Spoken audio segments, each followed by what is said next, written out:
For most, it was the last day of school, but for other, it was the last time they were seen. This whispers between worlds we upload every day.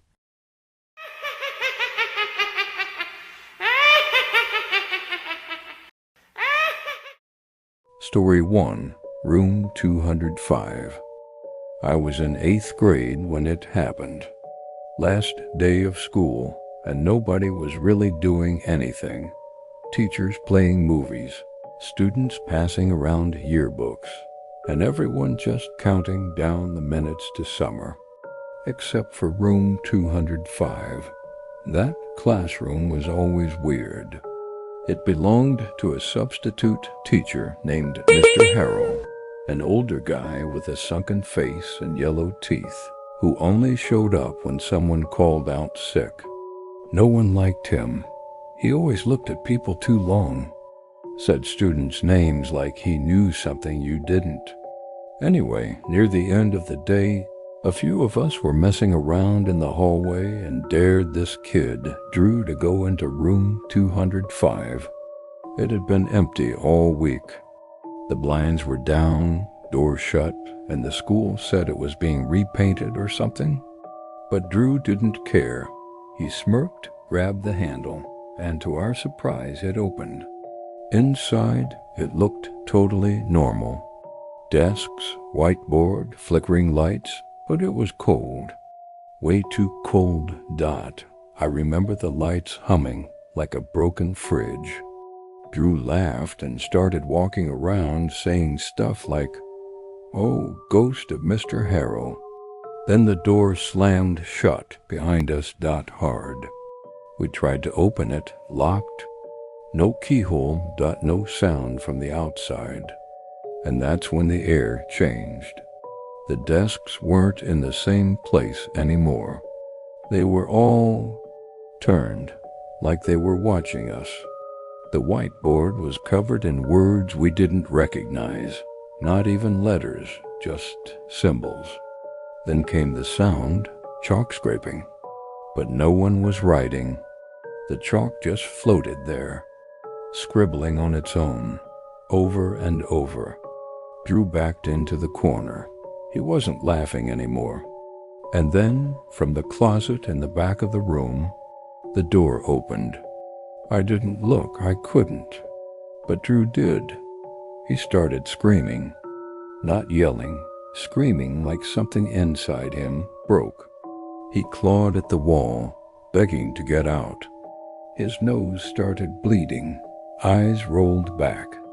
I swear his voice wasn't even his anymore. It was layered, like someone or something else was screaming through him. The lights burst, glass flew. I hit the floor, and then silence. When I opened my eyes, the door was cracked open again. The room looked fine, like nothing had happened. Drew was gone. The school said he ran away, but I know he didn't. Because when I walked past room 205 the next year, I heard the chalk again, scribbling, and his voice whispering from inside the closet, "Please, don't let them shut the door again."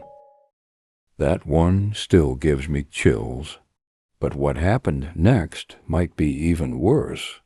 Now, let's move on to the second story. Trust me, this one's no schoolyard rumor. Story 3, The Fire Drill. Our school had this tradition every year, a fake fire drill on the last day.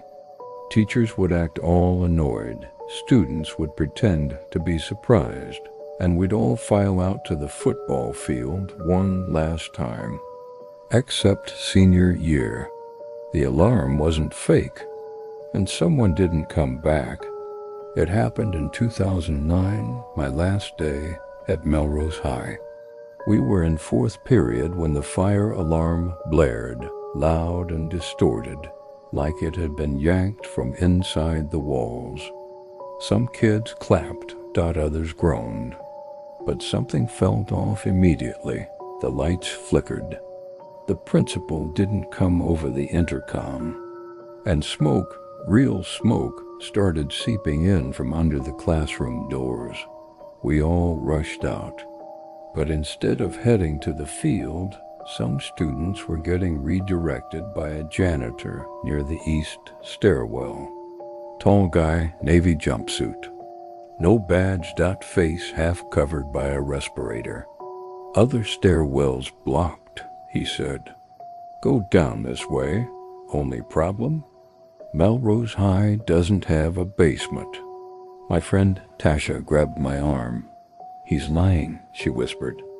So we ducked into the science wing instead, watched from behind a door window as the others followed him.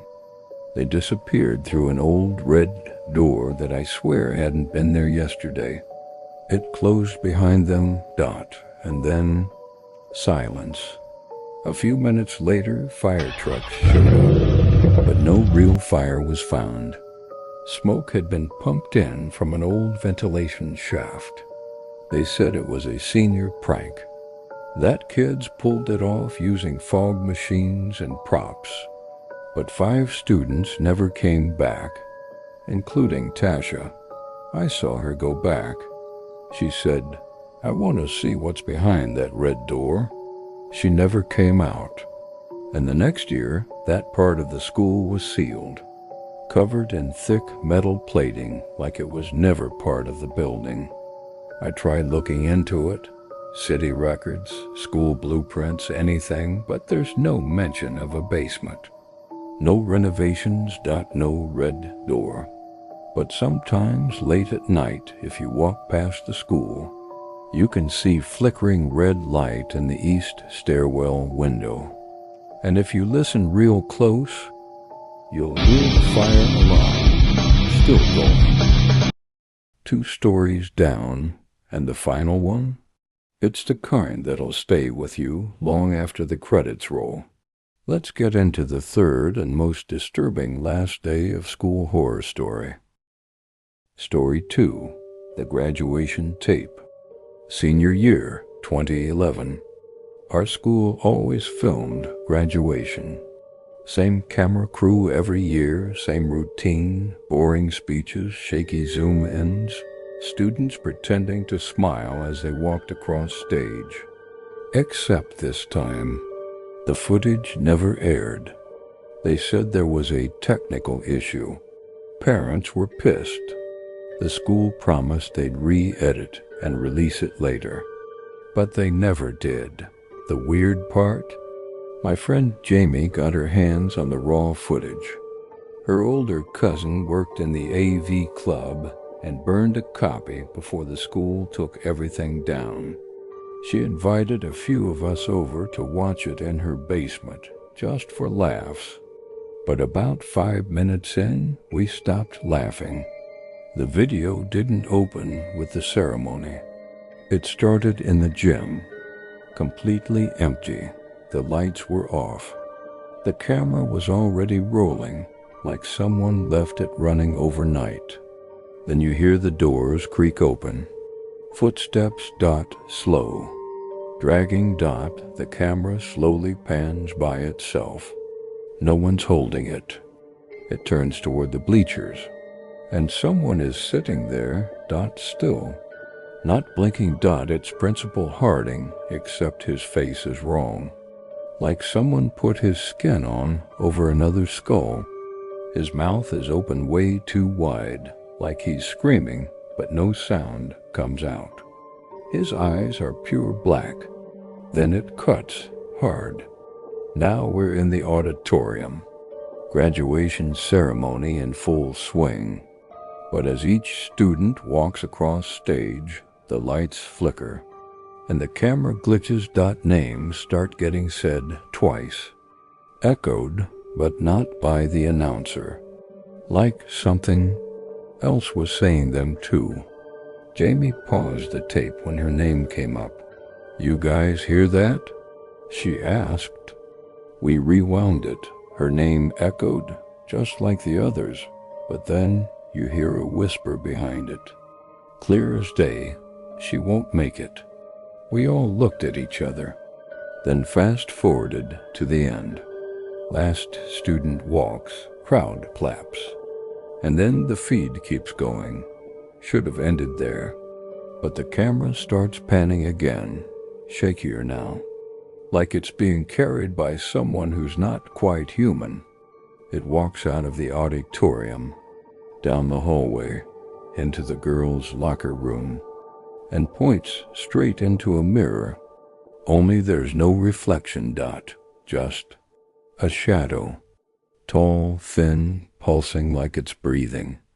And it says in a voice that wasn't picked up by any mic, "One of you watched this. One of you brought me back." The tape cut to static. We all sat there frozen. Jamie ejected the disc, broke it in half, and said, "Nobody says anything. Ever." 2 weeks later, Jamie was in a car accident. They said she fell asleep at the wheel. But I saw her eyes before she left the party that night. They were pitch black. And when I looked in the mirror that same week, for just 1 second, I saw Principal Harding smiling. Not every school memory fades with time. Some stay burned into the walls, buried in the basement, or echoing through empty halls. If you made it to the end, you're braver than most. This is Whispers Between Worlds, where we upload true horror daily. Subscribe, turn on the bell. And remember, just because school's out doesn't mean you're safe.